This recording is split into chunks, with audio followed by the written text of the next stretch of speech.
좀 부탁의 말씀을 드리겠습니다. 우리 잠옷실에 계시는 우리 집사님들, 우리 이송사님은 그냥 편안하게 내버려 두시고요.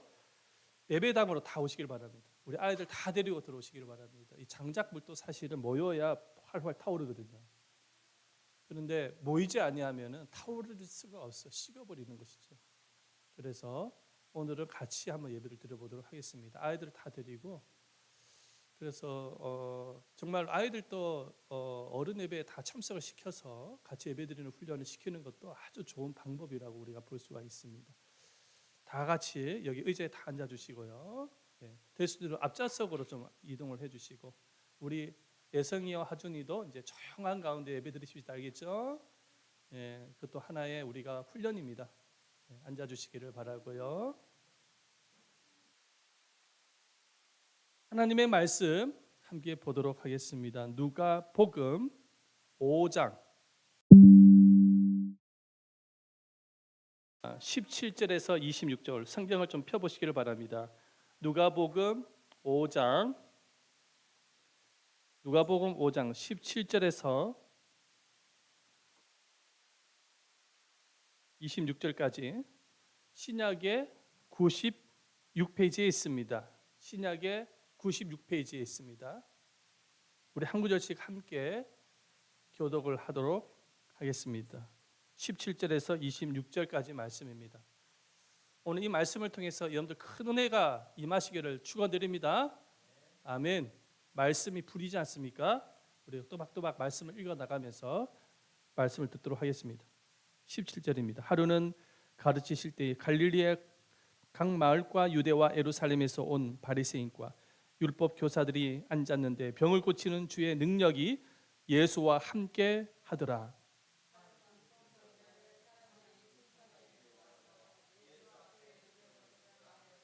무리 때문에 메고 들어갈 길을 얻지 못한지라 지붕에 올라가 기와를 벗기고 병자를 침상 채 무리 가운데 예수 앞에 달아내리니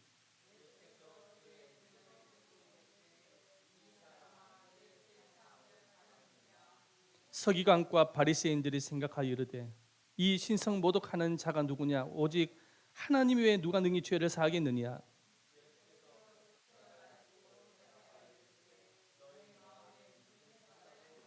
내 죄사함을 받았느니라 하는 말과 일어나 걸어가라 하는 말이 어느 것이 쉽겠느냐?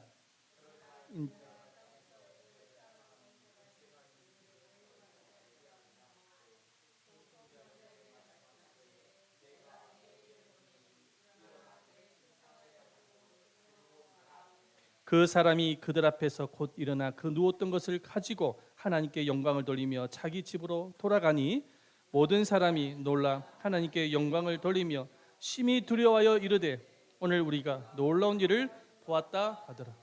아멘. 할렐루야. 살아계신 하나님이 여러분들 함께 하심을 믿으십니까? 오늘 예배 중에 거룩하신 성령 하나님이 친히 임재하셔서 여러분들 예배를 받고 계심을 믿으십니까?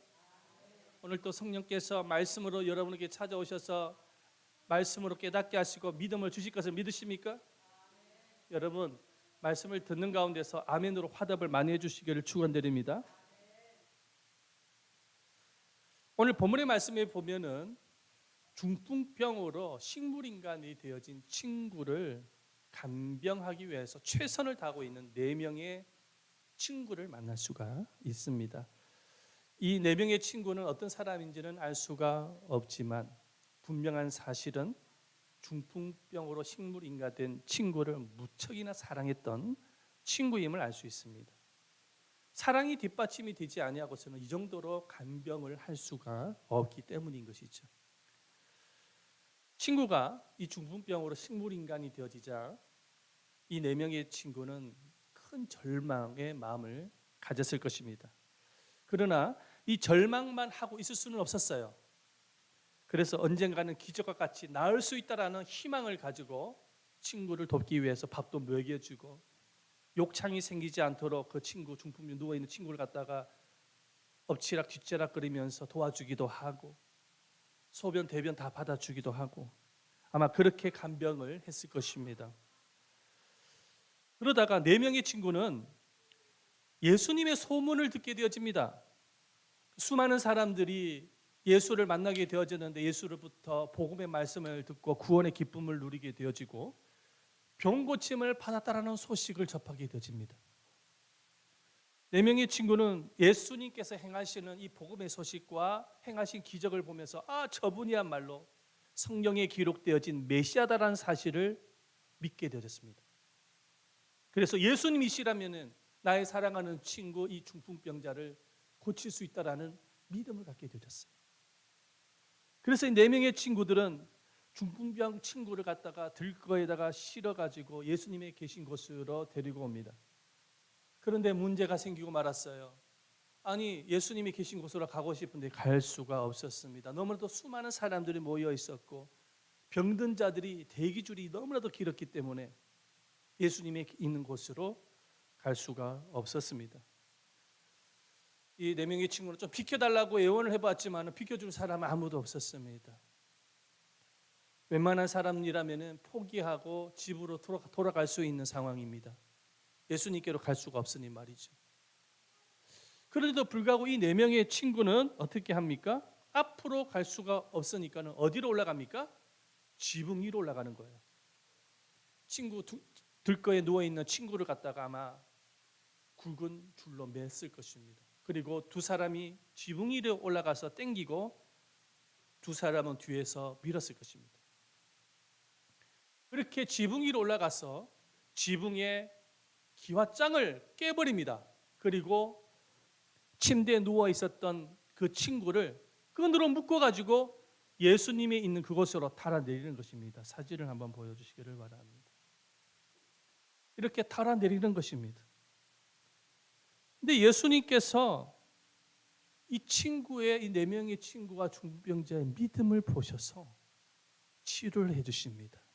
할렐루야. 치료를 해주시는 거예요. 여러분, 어떻게 지붕 위로 올라갈 생각을 했을까요? 주님이 예수님이 치료해 주실 것을 믿지 아니하면은 지붕 위로 올라갈 생각조차도 하지 않을 것입니다. 그런데 이 네 명의 친구는 수단과 방법을 가리지 않은 것이죠. 어떻게 해서든지 주님 앞에 내 친구를 갖다가 달아내려야 된다. 예수님을 만나게 해줘야 된다라는 그런 믿음이 있었던 것이죠. 그랬을 때 놀라운 기적 같은 역사가 일어난 게 되어진 것을 볼 수가 있습니다. 저는 여러분에게 질문을 한번 해보고 싶은 것이 있어요. 이 본문의 말씀을 통해서 질문하고 싶은 것이 있어요. 잘 들으시기를 바랍니다. 만약에 여러분이 네 명의 친구라고 한다면 지붕 위로 올라갈 생각을 하시겠습니까? 여러분들이 네 명의 친구라고 생각을 하신다면 지붕 위로 올라갈 생각을 하시겠나고요? 한번 여러분 자신에게 질문, 옆 사람에게 질문 한번 해보세요. 하시겠습니까? 한번 질문해 보세요. 시작. 하시겠습니까? 할 수 있습니까? 제가 어떤 분에게 질문을 했더니 아니요, 저 못합니다. 그냥 집으로 돌아갈 겁니다. 포기하고 돌아갈 겁니다. 이렇게 대답을 하시는 성도들이 많았습니다. 아마 이 중에 여러분들 가운데서도 그런 분들이 많을 거예요. 그런데요, 대답하기는 쉬운데요, 실제 맞닥뜨리면은요 어떤 상황이 발생하게 될지 모릅니다. 그냥 집으로 돌아갈 수가 있어요. 이 절망을 만나면 집으로 포기하고 돌아갈 수가 있는 것이죠. 그러니까 이 네 명의 친구를 갖다가 그 무거운 중풍병자 친구를 지붕 위로 올려가지고 예수님께 달아내린 것은 대단한 믿음인 것입니다. 이건 엄청난 믿음인 거예요. 그 믿음을 예수님이 보셔서 기적을 나타내신 것이죠. 오늘 우리는 이 본문의 말씀을 통해서 두 가지 교훈을 배우게 되어집니다. 첫 번째, 보여주세요. 다 같이 한번 읽어봅니다. 시작. 병들었다고 포기하면 안 됩니다. 병들었다고 포기하면 안 돼요. 우리가 이 중풍병자 4명과 이 중풍병자로부터 배울 수 있는 신앙이 있어요. 그 신앙이 무엇이냐면 불치병을 알았지만은 그들은 주님을 바라보면서 포기하지 않는 신앙을 가졌다는 거예요. 불치병을 알았지만 포기하지 않는 신앙을 가졌다는 것입니다. 그 믿음이 기적을 나타나게 되어진 것이죠. 우리 예수님은 우리가 질병 가운데에 고생하면서 살기를 기뻐하지 않습니다. 원하지 않으십니다. 주님, 우리들의 몸과 마음이 건강하게 되어지기를 원하십니다. 건강함 속에서 주님을 섬기기를 원하시는 것이죠. 마태복음 8장 1절에서 4절 말씀해 보면은 여러분도 잘 아는 말씀인데 문둥병자를 치료해 주시는 예수님의 그 말씀이 기록이 되어 있어요.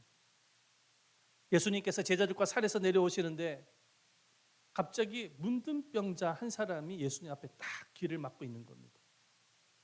그런데 문둥병자가 예수님 앞에 길을 막는 것은 대단한 사건입니다. 왜냐하면 그때 당시에 이스라엘에서는 문둥병자는 성한 사람 앞에 나타나면 안 됩니다. 왜? 전염성이 강하기 때문에. 그래서 율법에 의하면 문둥병자가 마을에 나타나는 것을 알게 되어지면 돌팔매질을 해서 죽이라고 기록이 되어 있습니다. 그 정도입니다. 그래서 이스라엘 백성들이 문둥병자, 나병 환자를 보면은 돌팔매질을 해가지고 그 자리에서 현장에서 죽이든지 아니면 내쫓아버리는 거예요. 그러니까는 예수님 앞에 이 문둥병자가 나타나게 되어진 것은 목숨을 건 행위인 거예요. 자기 나름대로의 목숨을 건 행위인 것입니다. 그런데 목숨을 걸고 왜 나타났을까요? 그 이유가 무엇일까요? 그 이유가 뭐냐면은 그때 당시에 문둥병이라는 것은 저주받은 병이라는 인식을 갖고 있었습니다. 뭔가 큰 죄를 범하여서 죄를 범했기 때문에 저주를 받았다라는 병이었습니다. 율법에 그렇게 기록이 되어 있으니까. 그러니까 자기가 이 저주받은 병을 앓게 되어졌는데 이 병 고침을 받는 것이 하나님의 뜻인지 하나님의 뜻이 아닌지 알고 싶었던 것입니다. 그래서 목숨을 걸고 죽음을 각오하고 예수님 앞에 서게 되어진 것이죠. 그래서 이 문둥병자가 예수님께 간절한 마음으로 부탁하며 기도를 합니다. 뭐라고 기도를 합니까? 마태복음 8장 2절 말씀에 보니까는 한 나병 환자가 나와 절하며 이르되 주여 원하시면 저를 깨끗게 하실 수 있나이다 하거늘 주님 제 병은 저주받은 병인데 이 병이 치료가 되어지는 것이 하나님의 뜻입니까 아닙니까 물어보는 거예요. 당신이 원하신다고 한다면은 내 병을 깨끗게 하실 수 있습니다. 만약에 당신이 원치 아니하시면은 깨끗게 안 하셔도 괜찮습니다. 이렇게 질문하고 있는 거예요. 그런데 예수님께서 뭐라고 말씀하십니까? 마태복음 8장 3절 말씀에 보면은 내가 원하노니 깨끗함을 받으라. 그리고 문둥병자가 치료가 되어지는데 예수님께서 그 고름이 철철 흐르는 그 머리 위에다가 손을 얹으시는 거예요. 그러면서 예수님이 말씀하십니다. 내가 원하노니 깨끗함을 받으라. 그 말씀을 하시는데 그 고름이 갑자기 사라지는 거예요. 그리고 아기 피부처럼 아주 고운 피부가 재생되어지면서 문둥병자가 치료가 되어지는 것입니다. 이 문둥병 치유를 통해서 병 고치는 것은 하나님의 뜻이라는 사실을 가르쳐주고 있는 것입니다. 그래서 예수님의 사역에는 항상 따라다녔던 것이 있어요. 예수님이 행하신 사역에는 항상 따라다녔던 것이 있었어요. 그게 어떤 사역입니까? 치유 사역입니다. 복음만 전하는 것이 아니에요. 말씀을 전하시고 치유를 하세요. 그죠? 맞죠? 성경에 보면 다 그런 말씀이에요. 말씀을 전하시고 치유가 일어납니다. 치유 사역을 합니다. 귀신이 떠나가고 말이죠. 그런 역사가 일어나는 것을 볼 수가 있습니다. 예수님께서 십자가 고난을 당하신 것도 우리들의 죄와 우리 죄를 용서해 주시고 우리 영혼을 구원하기 위해서만 목적으로 십자가를 지신 것이 아닙니다. 예수님께서 십자가를 지신 또 다른 목적이 뭐냐면 우리들의 질병을 치료해 주시기 위해서 십자가를 지셨어요. 말씀을 한번 보시죠. 이사야 선지자는 예수님이 십자가 고난을 당하신 이유에 대해서 이렇게 설명하고 있습니다. 이사야서 53장 4절을 말씀을 읽어봅니다. 시작. 그는 실로 우리의 질고를 지고 우리의 슬픔을 당하였거늘 우리는 생각하기를 그는 징벌을 받아서 하나님께 맞으며 고난을 당한다 하였더라. 오늘 이 말씀에 보면 그는 실로 진실로 우리의 무엇을 지고 질고 질병을 짊어지시기 위해서 십자가를 지셨다고 말씀하고 있는 거예요. 할렐루야. 그러니까 예수님이 십자가를 지신 목적이 뭐냐니까 우리의 영혼을 구원하기 위해서만이 아니라 우리의 질병을 치료해 주시기 위해서 십자가를 지셨다라는 것입니다. 예수님께서 채찍을 맞으시는 이유도 뭐냐면은 우리들의 질병을 치료하기 위해서입니다. 5절 말씀 읽어봅니다. 5절 말씀 읽어봅니다. 시작. 그가 찔림은 우리의 허물을 인함이요 그가 상함은 우리의 죄악을 인함이라. 그가 징계를 받음으로 우리가 평화를 누리고 그가 채찍에 맞음으로 우리가 나음을 입었도다. 그 예수님께서 채찍을 맞으셨어요. 그때 당시에 채찍은 여러분도 잘 아시다시피 쇠고리가 이렇게 걸려있는 채찍입니다. 39대를 맞으셨거든요. 채찍을 한 번 맞을 때마다 살점이 뜯겨 나오고 이 피가 터져 나오고 뼈가 으스러지면서 내장이 파열되어진다고 합니다. 그래서 39대를 맞기도 전에 죽는 사람이 있는데 예수님은 39대를 맞으셨어요. 그런데 놀라운 사실이 뭐냐니까는요. 현대 의학에서 병의 종류를 이렇게 파악을 해보니까 몇 가지의 변명이 있냐니까는 39가지라는 거예요. 의학계에서 이 세상에 가지고 있는 질병의 종류를 크게 나누어서 분류별로 나누어서 확인을 해봤으니까 39개의 질병이 있다는 것입니다. 그러니까 예수님께서는 이 현대 의학에서 발견되어진 39가지 종류의 모든 질병을 짊어지시고 채찍에 맞으신 것입니다. 왜? 이유가 무엇일까요? 병을 치료하기 위해서, 우리가 나음을 받기 하기 위해서. 그래서 누구든지 예수님께로 가까이 나오는 자는 질병을 치료해 주시는 것입니다. 4명의 친구가 중풍병자를 예수님께 달아내리는 이유는 뭐냐면은 예수님께로 가야지만이 치료가 되어졌기 때문입니다.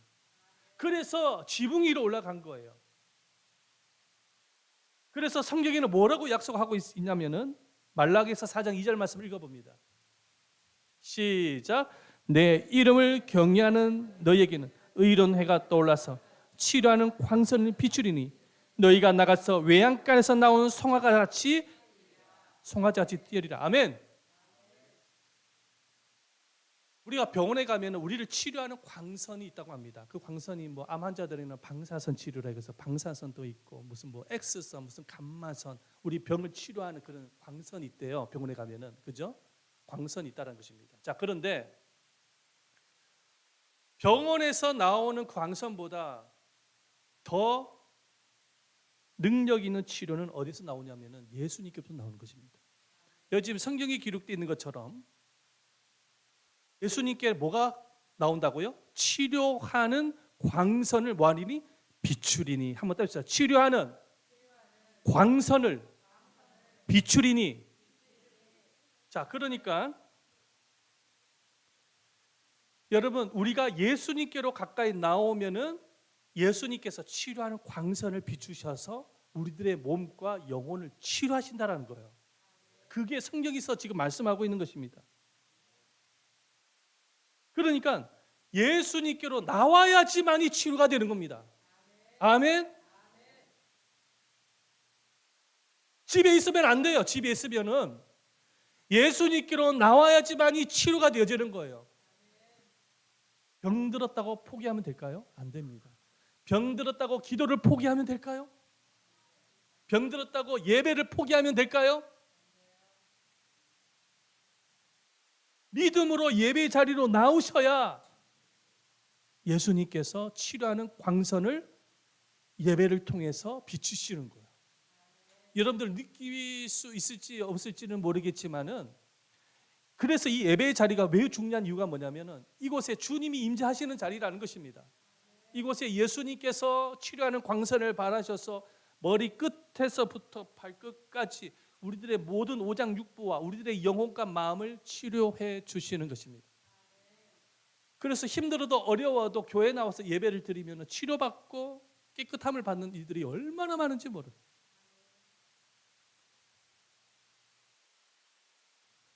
그래서 몸이 힘들어도 나와야 되는 거예요. 교회 나오시면 하나님이 치료해 주신다. 믿으시기를 바랍니다. 아니, 성경이 거짓말을 할까요? 아멘. 성경은 거짓말하지 않습니다. 아멘. 나오셔야 되는 거예요. 들거에 누워갔어도 나왔는데, 아멘. 여러분들이 이 4명의 친구가 되어져서 어쨌든 간에 모시고 나오시기를 바랍니다. 아멘. 아멘. 믿음으로 나오셔야 되는 거예요. 기적이 일어나는 거예요. 자, 두 번째로 같이 한번 읽어보겠습니다. 시작. 인생의 길이 막혀도 포기하지 맙시다. 인생의 길이 막혀도 포기하면 안 됩니다.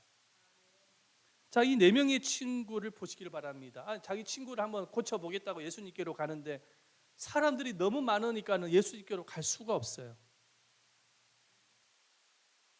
그러니까는 웬만한 사람들 같으면 포기하고 집으로 돌아갈 법한데 네 명의 친구는 어떻게 합니까? 포기하지 아니하고 지붕 위로 올라가 가지고 지붕을 뜯어 가지고 친구를 달아내립니다. 대단한 믿음인 것이죠. 왜 그랬을까요? 그 이유가 무엇일까요? 한번 따라 보십시다. 예수님으로부터 진정한 인생의 길을 찾았기 때문입니다. 예수님께로부터 인생의 길을 찾은 거예요. 그래서 목숨을 걸고 수단과 방법을 가지 않고 지붕 위로 올라간 거예요. 이 정도의 믿음은 있어야 됩니다. 이 정도의 믿음은 있어야 돼요. 친구를 치유할 수 있는 길, 살아계신 하나님을 만나고 체험할 수 있는 길, 구원받을 수 있는 길, 행복의 길이 어디 있냐니까 예수님께 있다는 사실을 알았던 거예요. 그래서 무슨 수를 써서라도 주님을 만나야 된다. 이런 믿음으로 주님 앞에 나오셔야 되는 것입니다. 요한복음 14장 6절 말씀에 보면은 예수님께서 본인을 이렇게 소개를 합니다. 뭐라고 소개를 하냐니까 내가 곧 길이요. 할렐루야. 내가 곧 뭐라고요? 길. 내가 곧 인생의 길이라는 거예요. 생명의 길, 치유의 길, 회복의 길, 행복의 길, 축복의 길이라는 것입니다. 예수님만이 길이라는 거예요. 자, 그런데 안타깝지만 우리가 인생을 살아가면서 많이 경험하는 거예요. 살다 보면 막힐 때가 있어요. 인생의 길이, 재정의 길이 막히고, 건강의 길이 막히고, 인간관계의 길이 막히고, 직장의 길이 막히고 있죠. 사업의 길이 막히고 기타 등등의 길이 막힐 때가 있죠. 길이 막히게 되어졌을 때 대부분의 사람들은 어떻게 해결합니까? 그 길을 예수님께로부터 찾습니까? 아니면 세상으로부터 찾습니까? 세상으로부터 찾으려고 발버둥을 칩니다. 세상의 사람으로부터 찾으려고 합니다. 돈으로부터 찾으려고 합니다. 세상의 정보로부터 찾으려고 합니다. 세상의 철학과 종교로부터 찾으려고 하는 거예요. 여러분, 세상에서 길을 찾으려고 했을 때 찾아오는 게 뭡니까? 낙심과 좌절과 절망. 그래서 결국은 극단적인 선택을 하는 사람들 얼마나 많습니까? 제가 얼마 전에 끔찍한 뉴스를 들었거든요. 아니, 엄마가 출생신고를 제대로 하지도 않는 그 넷째와 다섯째 아이를 갖다가 살해를 해가지고 그 검정색 그 비닐 포장에다가 담아가지고 세상에 냉동실에다가 5년 동안 보관을 하다가 경찰에게 발각이 되었잖아요. 지금 보니까는 이제 구속이 됐는데 여러분 한번 생각을 해보시길 바랍니다. 알아보니까는 차상위 계층이라고 하더라고요. 그 이유가 왜 자기 자식을 갖다가 한 명은 아들이고 한 명은 딸인데 왜 죽였냐? 엄마가 왜 죽였느냐? 그 이유가 뭐냐니까는 경제적인 어려움 때문에 죽였다라는 겁니다. 자기네들 말로는. 아니 그러면 아이를 살해할 것 같으면은 차라리 출생을 하지 말지. 낫지를 말던가.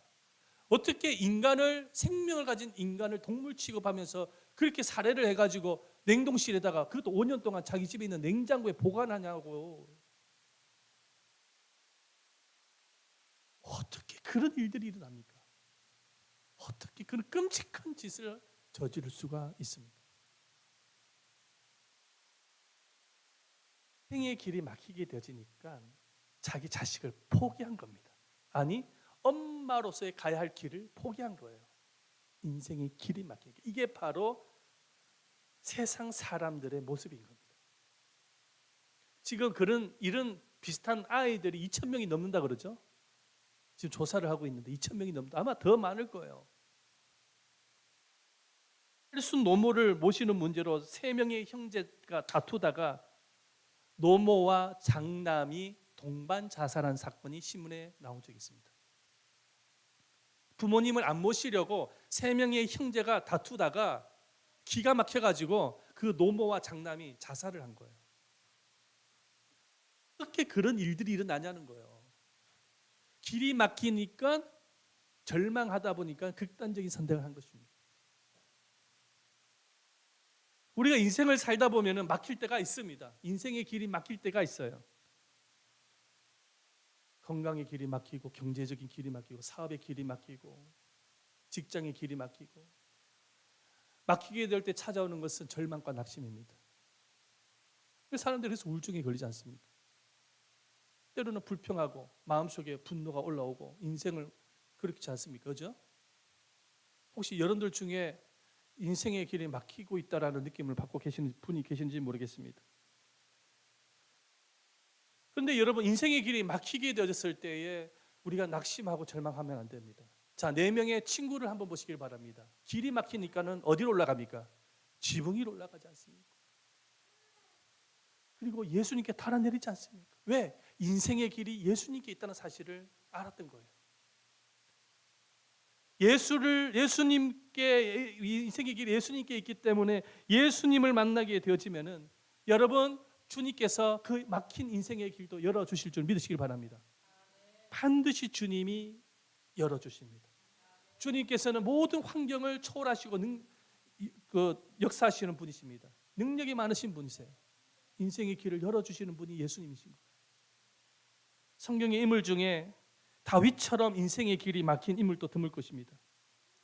다윗이 골리앗을 쓰러뜨리고 이스라엘을 구했지 않습니까? 전쟁에서 나라를 구한 영웅입니다. 근데 나라에서 영웅이 되어지다 보니까는 이 사울 왕이 다윗을 시기하기 시작합니다. 그리고 다윗을 죽이려고 해요. 왜? 다윗이 혹시나 자기 권력을 빼앗아 가지 않을까 두려워서 다윗을 죽이려고 했던 것이지. 그래가지고 쫄지에 다윗은 도망자가 되어지고 사울 왕은 다윗을 추적하러 다닙니다. 무려 10년 동안 추적하러 다닙니다. 10년입니다. 10년. 다윗이 당시 자신이 처한 상황을 뭐라고 표현을 하고 있냐면은 시편 40편 말씀에 보면 이렇게 기록하고 있습니다. 기가 막힐 웅덩이와 수렁으로 표현하고 있습니다. 기가 막힌 웅덩이. 자, 말씀 보십시다. 시편 40편 2절 말씀이죠. 나를 기가 막힐 웅덩이와 수렁에서 끌어올리시고 내 발을 반석에 두사 내 걸음을 견고하게 하셨도다. 나를 기가 막힐 웅덩이와 수렁이라고 말씀을 하고 있어요. 여기 웅덩이라는 것은 둘러보아도 꽉 막힌 상황을 말하는 거예요. 다시 말해서 인생의 길이 막혔다는 거예요. 둘러보아도 답이 안 나온다는 거예요. 답이 안 나온다는 거예요. 해답이 없다라는 거예요. 완전히 사방이 막혀서 고립된 그런 상태를 의미합니다. 여기에서 기가 막힐이라는 형용사를 쓰고 있죠. 이 기가 막힐이라는 것은 기가 막히다라는 거예요. 기가 막히다는 거. 우리 한국식으로 표현한다면 지금 내가 처해져 있는 이 상황이 모든 사방이 막혀가지고 기가 막힌 상황이라는 거예요. 답이 없는 거예요. 자, 그런데 다윗이 희망을 포기합니까? 희망을 포기하지 않습니다. 웬만한 사람들 같으면 이 기가 막힌 상황 속에서 아마 희망을 포기하고 극단적인 선택을 할 수도 있었을 것입니다. 그런데 다윗은 희망을 포기하지 않죠. 어떻게 희망을 포기할 수 있는 용기, 믿음을 가질 수 있었을까요? 이유가 딱 하나예요. 하나님을 간절히 찾았던 거예요. 하나님을 찾았고 주님을 만난 거예요. 그래서 희망을 포기하지 않았던 것입니다. 우리 시편 40편 1절 말씀, 그 앞 9절 말씀 읽어봅니다. 시작. 내가 여호와를 기다리고 기다렸더니 귀를 기울이사 나의 부르짖음을 들으셨도다. 아멘. 여기서 기다리고 기다렸다라는 것은 그냥 마냥 기다린 것이 아니라 하나님께 예배를 드리고 기도하면서 주님을 간절히 찾았다라는 의미인 것입니다. 그랬을 때 주를 만나게 되어진 거예요. 오늘 2절 말씀에 보면 나의 부르짖음을 들으셨도다. 1절 말씀에 보니까. 그 다음에 2절, 우리 2절 다시 한번 그 전구절 보십시다. 자, 하나님이 어떻게 역사합니까? 하나님께서 그 꽉 막힌 그 인생에 막힌 상황을 열어주십니다. 뭐라고 어떻게 열어주십니까? 수렁에서 끌어올리시고 내 발을 반석에 두사 내 걸음을 견고하게 하셨도다. 할렐루야. 주님께서 열어주시는 거예요. 인생의 길을 열어주시는 거예요. 이런 축복이 여러분들 삶 속에 있으시기를 축원드립니다. 아멘. 주님이 열어주시는 거예요. 내가 열 수가 없어요. 주님이 열어주셔야 되는 거예요.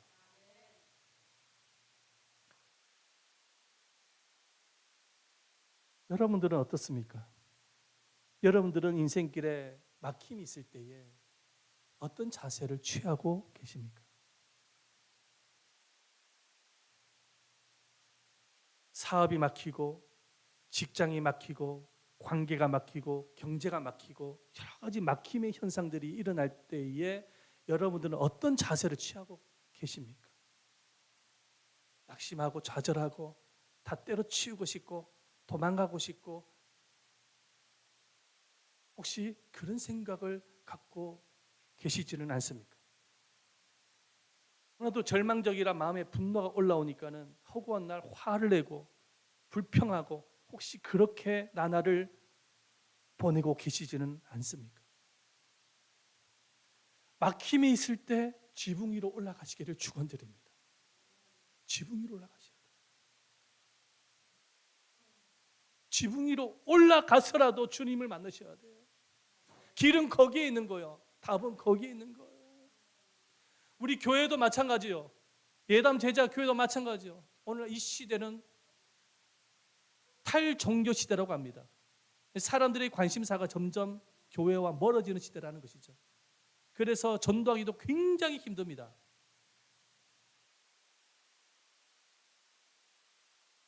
사방을 둘러보아도 답이 보이지 않을 때가 있거든요. 교회 사역을 감당하면서. 아마 저는 목사다 보니까는 여러분들보다 100배나 피부로 느끼고 있는 거예요. 지금. 가슴이 답답하겠습니까? 안 답답하겠습니까? 인간적으로 좌절과 절망이 찾아오겠습니까? 안 찾아오겠습니까? 자, 그럴 때 주님께서 저에게도 말씀하시고 여러분들에게도 말씀하시는 거예요. 그 답은 우리에게 있는 게 아니에요. 주님께 있습니다. 주님께만이 가야 됩니다. 주님이 길입니다. 주님이 막힌 문을 열어주셔야 됩니다. 아멘. 예, 주님이 하셔야 돼요. 그런데 인생길에 있어서 가장 큰 막힘이 있습니다. 이것은 건강의 막힘, 경제적인 막힘, 사업의 막힘보다 더 큰 막힘입니다. 어떤 막힘이냐? 한번 따라해 보시길 바랍니다. 신앙의 막힘. 신앙의 막힘이 가장 큰 절망의 막힘입니다. 분주함과 바쁨으로 기도를 하지 않게 되어지면은 기도가 막힙니다. 혹시 여러분들 중에 기도가 막혀 있는 성도가 계실지 모르겠습니다. 바쁘다고 해서 분주하다고 해서 기도를 안 하면 쉬게 되면 뭐가 막힌다고요? 기도가 막힙니다. 날마다 말씀을 묵상하지 않고 세상 재미에 푹 빠져 살면 말씀이 막힙니다.